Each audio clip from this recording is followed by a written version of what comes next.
प्यारे बच्चों, नमस्कार। एजुकेशन स्कूल परिवार में आपका स्वागत है।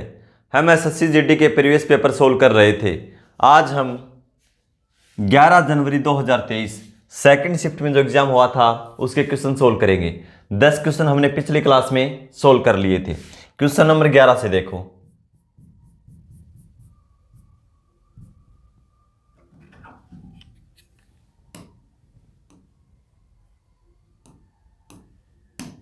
क्वेश्चन नंबर 11 देखो क्या है।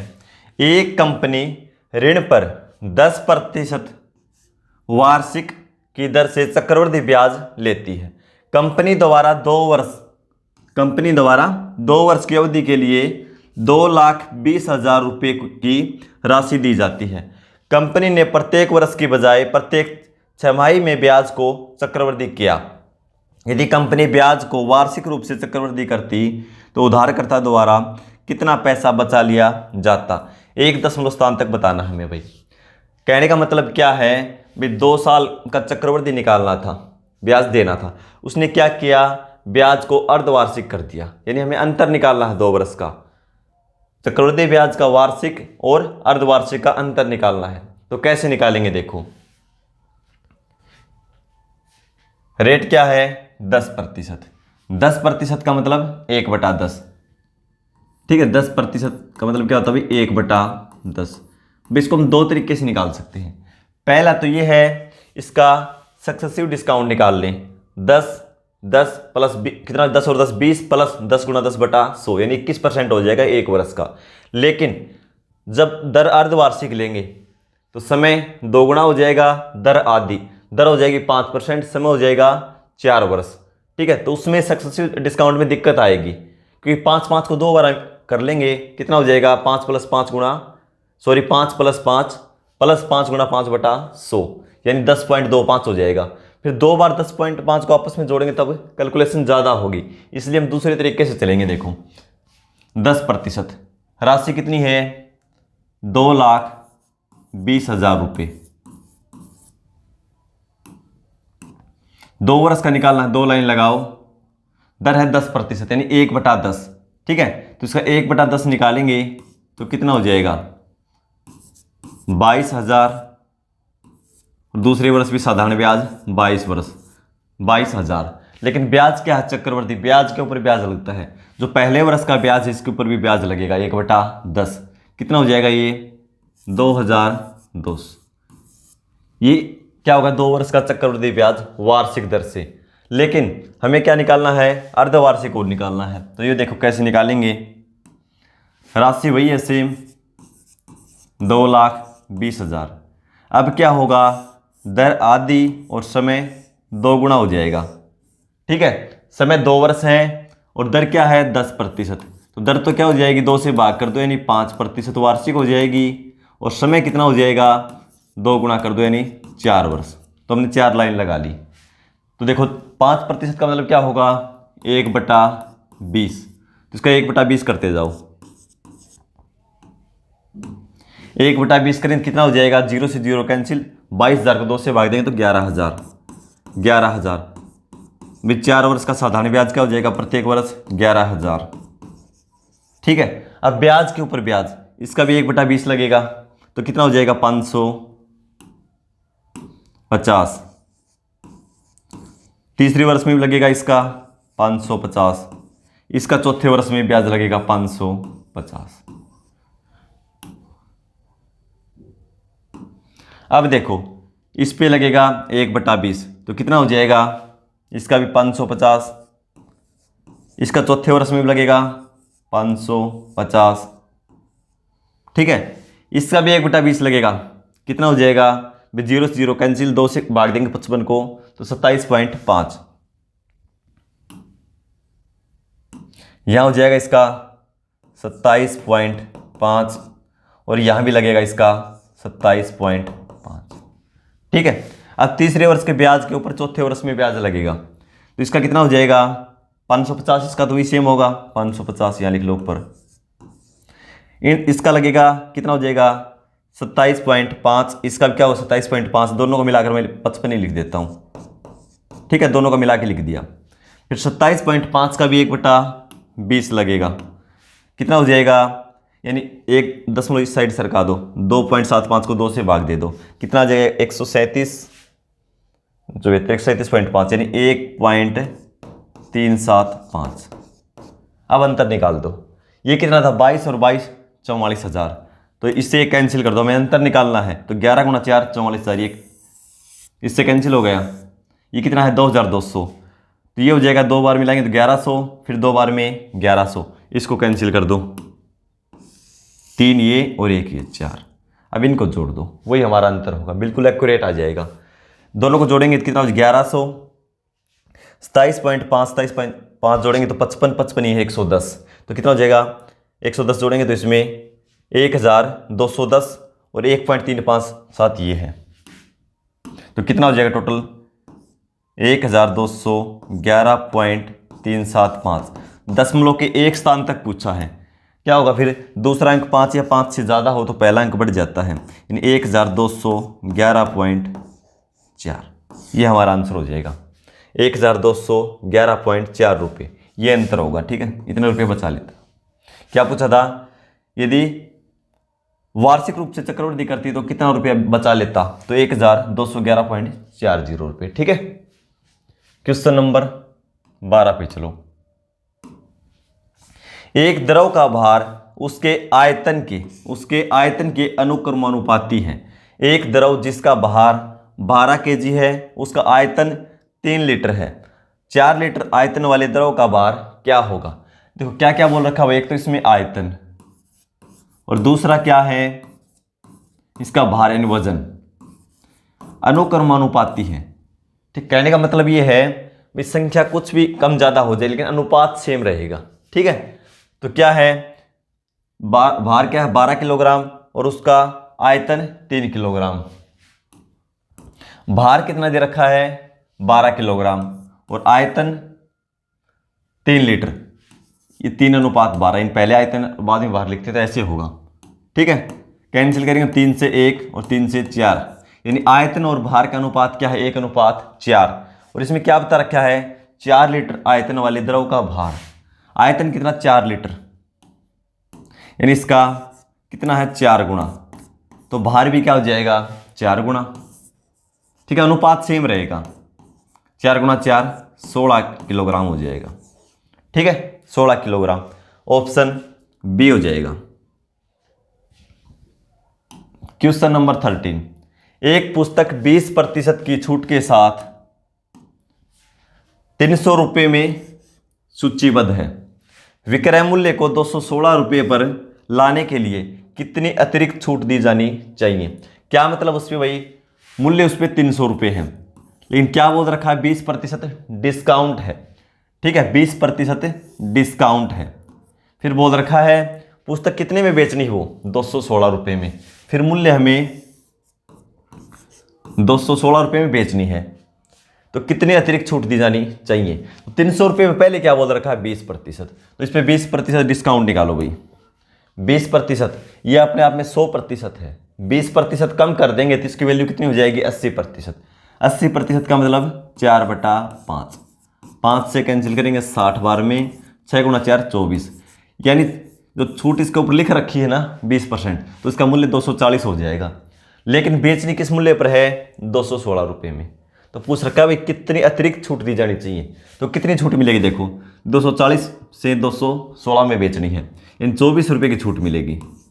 240 में 16 घटा दिया मैंने, 216 24, डिस्काउंट अब किस पे मिलेगा 240 पे। गलती ये मत कर देना 300 वाली, क्यों अब छूट इस पे मिलेगी। और प्रतिशत के लिए गुणा में 100, 0 से 0 कैंसिल कर दो, 24 से 24 को कैंसिल कर दो, यानी अतिरिक्त 10% की छूट और दे देगा ना। ये छूट देने के बाद यहाँ 20% दे दिया छूट, उसके बाद 10% की छूट और मिल जाएगी ना, फिर मूल्य क्या हो जाएगा 216 रुपये। ठीक है, 10%, ऑप्शन सी हो जाएगा।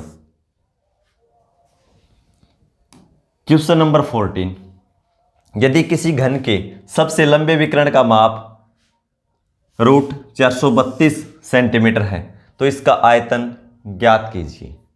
भाई आयतन निकालना है, घन यानी क्यूब, क्या होता है इसका विकर्ण 3a और इसकी वैल्यू क्या दे रखी है, √432। ठीक है, हमें यहां से पहले a की वैल्यू निकालनी होगी। a की वैल्यू निकालेंगे क्या हो जाएगा, a बराबर √432, √3 साइड आएगा तो भाग में, या 3 से भाग दे दो, 3 से भाग देंगे तो 1, 3 चौके 12, 1 3 चौके 12। ठीक है, a की वैल्यू √144, a की वैल्यू निकालेंगे तो, ठीक है, इसका वर्गमूल निकाल देंगे कितना हो जाएगा, 12। भाई √144 है, इसका वर्गमूल निकाल देंगे कितना हो जाएगा, 12। हमें निकालना आयतन, घन का आयतन क्या होता है, a की क्यूब, जो भी साइड उसका क्यूब, तो साइड कितनी है 12 सेंटीमीटर, सेंटीमीटर है ना, तो ये भी सेंटीमीटर, तो इसकी क्यूब कर देंगे, तो 12 की क्यूब कितनी हो जाएगी, 1728 घन सेंटीमीटर। ध्यान इस बात का रखना भाई, अब घन सेंटीमीटर यानी क्यूब होगा, स्क्वायर मत कर देना, क्षेत्रफल में होता है स्क्वायर। ठीक है, 1728 घन सेंटीमीटर, ऑप्शन ए हो जाएगा। अगले क्वेश्चन पे चलो, क्वेश्चन नंबर 15। 140 मीटर और 160 मीटर लंबी दो ट्रेनें समानांतर लाइनों पर, एक 40 किलोमीटर प्रति घंटा की चाल से और दूसरी 50 किलोमीटर प्रति घंटा की चाल से एक दूसरे की ओर दौड़ रही हैं, यानी विपरीत दिशाओं में दौड़ रही हैं भाई एक दूसरे के। जिस क्षण में वे दोनों ट्रेनें आपस में मिलेंगी उसके बाद कितने समय में एक दूसरे को पार कर लेंगी। मान लो दो ट्रेन है भाई, दो समानांतर पटरियों में दौड़ रही हैं। मान लो ये ट्रेन ए है और ये बी है।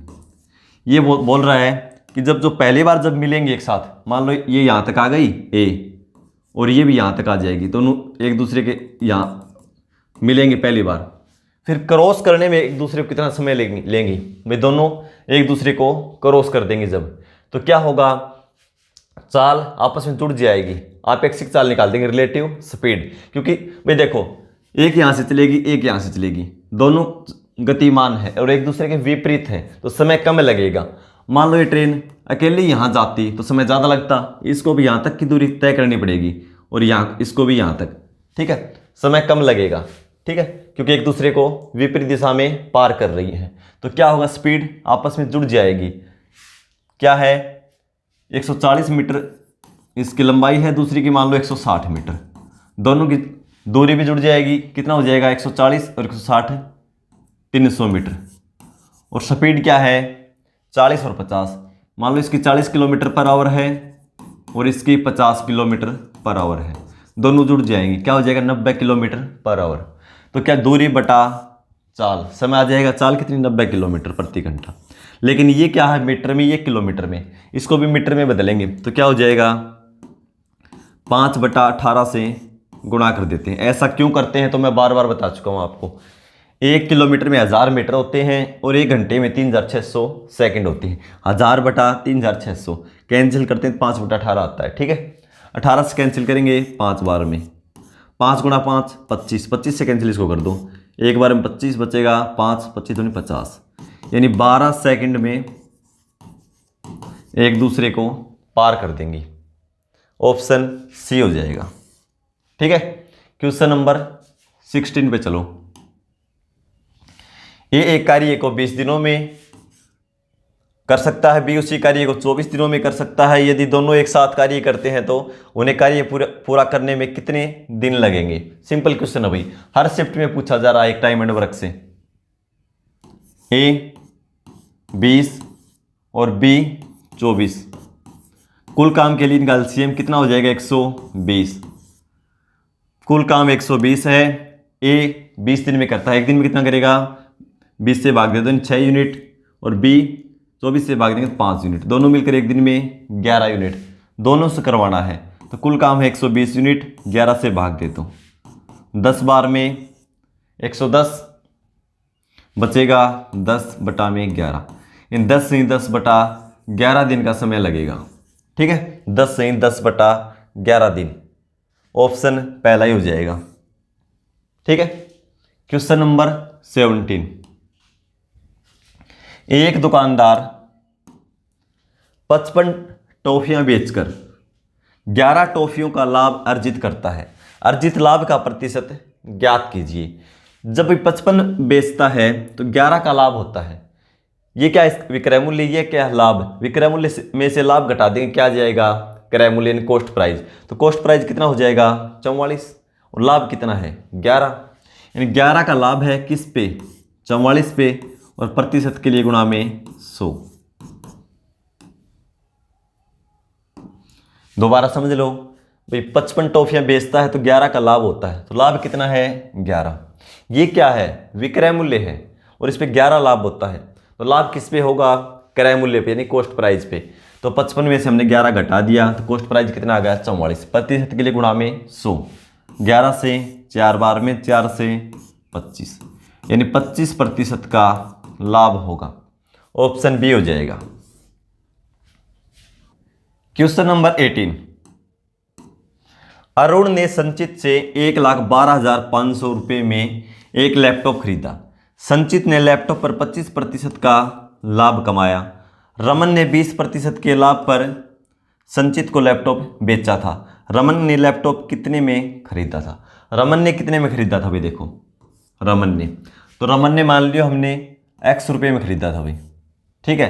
फिर रमन ने फिर बेचा किस पे, देखो रमन ने 20% के लाभ पर संचित को लैपटॉप बेचा। रमन ने बेचा संचित को किस पे 20% के लाभ पर। यह अपने आप में 100% है, 20% लाभ होगा तो इसकी वैल्यू 20% बढ़ जाएगी यानी 120%। 120% का मतलब 120/100 कैंसिल करके लिखेंगे 6/5। रमन ने किसको बेच दिया संचित को, ठीक है। इतनी बात तो यहाँ पे हो गई। फिर संचित ने क्या किया था, संचित ने लैपटॉप को 25% के लाभ पर बेचा, यानी ये अपने आप में क्या है 100%। संचित के लिए ये कॉस्ट प्राइस था, लेकिन संचित ने क्या किया 25% इस पे लाभ कमाया, तो इसकी वैल्यू कितनी हो जाएगी 125%। 125% का मतलब 125/100, 25 से कैंसिल करके लिखो क्या हो जाएगा 5/4, ठीक है। इस मूल्य पर इसने किसको बेचा 20% के लाभ पर, किसको बेचा था, देखो शुरू में दे रखा अरुण ने संचित को, संचित से, अरुण ने किससे खरीदा था संचित से, कितने में 1,12,500 में एक लैपटॉप खरीदा और संचित ने 25% लाभ कमाया। लाभ कमाने के बाद कितने में बेचा, देखो 1,12,500। क्योंकि क्वेश्चन शुरू कहाँ से होगा, नीचे से यहाँ से होगा शुरू, ठीक है, यहाँ से नहीं होगा क्योंकि पहले संचित ने कितने में खरीदा ये हमें देखना है, तो यहाँ से हमने देख लिया, ठीक है। इसको सोल्व कर दो, हमारा आंसर आ जाएगा 5 से 5, 2 से 4 से कर दो कैंसिल, 5 7 8 9 6 से हो जाएगा, 6 कम 6 बचेगा 5, 6 48 4, 6 7 42 3, 6 5 30, 4 से गुणा कर दो 0, 4 5 20 2, 28 और 2 30 3, 32 और 3 35, 3 4 और 3 7। यानी क्या पूछ रखा था, रमन ने लैपटॉप कितने में खरीदा था, तो रमन ने खरीदा था 75,000 रुपये में, ठीक है। रमन ने 75,000 रुपये में खरीदा था, ऑप्शन ए हो जाएगा।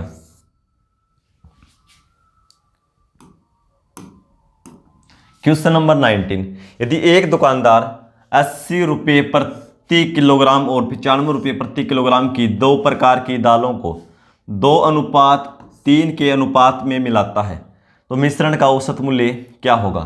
भी देखो 2 प्रकार की दाल है, एक का मूल्य 80 रुपये प्रति किलोग्राम, एक का 95 रुपये प्रति किलोग्राम। पहली दाल 2 किलोग्राम खरीदता है तो दूसरी 3 किलोग्राम खरीदता है, ये मान लो। दोनों को मिला दे तो 5 किलोग्राम को किस मूल्य पर बेचे, वे औसत मूल्य क्या होगा, ठीक है। तो देखो 2 प्रकार की दाल है, एक को लेता है 2 किलोग्राम तो दूसरी को 2 किलोग्राम, दूसरी को 3 किलोग्राम। कुल कितनी हो गई, दोनों को जोड़ दो, 2 और 3 5 किलोग्राम। सिंपल तरीके से करेंगे बिल्कुल। पहले का मूल्य क्या है 80 रुपये प्रति किलोग्राम, तो 2 किलोग्राम का क्या हो जाएगा, तो 2 से गुणा कर दो। फिर क्या है दूसरी का 95 रुपये प्रति किलोग्राम, तो 3 किलो को 95 से गुणा कर दो। टोटल कितनी है 5। औसत मूल्य निकालना है तो हमने मान लिया इसका x रुपये प्रति किलोग्राम। अभी इसको हम सोल्व कर देंगे, हमारा आंसर आ जाएगा। कैंसिल करो, कैंसिल तीनों में एक साथ होना चाहिए क्योंकि बीच में प्लस का साइन है भाई, ठीक है। 5 से कैंसिल करेंगे एक बार में, 5 से 16 बार में और 5 से 19 बार में। इधर क्या बचा x, इस साइड 16 गुणा 2 32 प्लस 19 गुणा 3 57, दोनों को जोड़ेंगे तो 50 और 30 80, 5 और 7 और 2 9, यानी 89 रुपये प्रति किलोग्राम। ठीक है, ऑप्शन डी हो जाएगा। क्वेश्चन नंबर 20, 2 वर्ष पहले जमा की गई 10,500 रुपये की राशि पहले वर्ष के दौरान 10% वार्षिक और दूसरे वर्ष के दौरान 12% वार्षिक ब्याज दर पर हो जाएगी, खालिस्तान हो जाएगी, पूछ रखा डैश हो जाएगी। ब्याज वार्षिक रूप से चक्रवृद्धि किया जाता है। मिश्र धन पूछा भाई, अमाउंट देखो है कितनी धनराशि, 10,500 रुपये। ठीक है, और रेट क्या है, पहले वर्ष 10%। 10% का मतलब 1/10, 10 के ऊपर 1 ब्याज, तो धनराशि जो भी हो क्या हो जाएगी 11/10। दूसरे वर्ष में रेट क्या है 12%। 12% का मतलब 12/100, 4 से कैंसिल कर लेंगे 3/25, यानी 25 रुपये पर 3 ब्याज। धनराशि जो भी है वो कितनी हो जाएगी 25 और 3 28/25। दूसरे वर्ष में जो भी है वो 28/25 हो जाएगी। इसको सोल्व करो और हमारा आंसर आ जाएगा 0 से 0, 25 से 4 बार में 100 बचेगा 5, 2 बार में 50। इनकी गुणा कर दो, गुणा करेंगे तो 28 गुणा 2, इन दोनों ही कर दो पहले, 56, 5, 28 गुणा 4 112 और 5 117। इसको 11 से गुणा कर दो, 11 से गुणा करेंगे तो देखो ऐसे कर लो, 6 और 7 13, 1 7 और 1 8 और 1 हासिल 9, 1 और 1 2 और लास्ट में क्या है 1, यानी 12,936 रुपये हो जाएगी। 12,936, ऑप्शन सी हो जाएगा। तो इस शिफ्ट के हमने 20 क्वेश्चन सोल्व कर लिए हैं। मिलते हैं अगली क्लास में, धन्यवाद।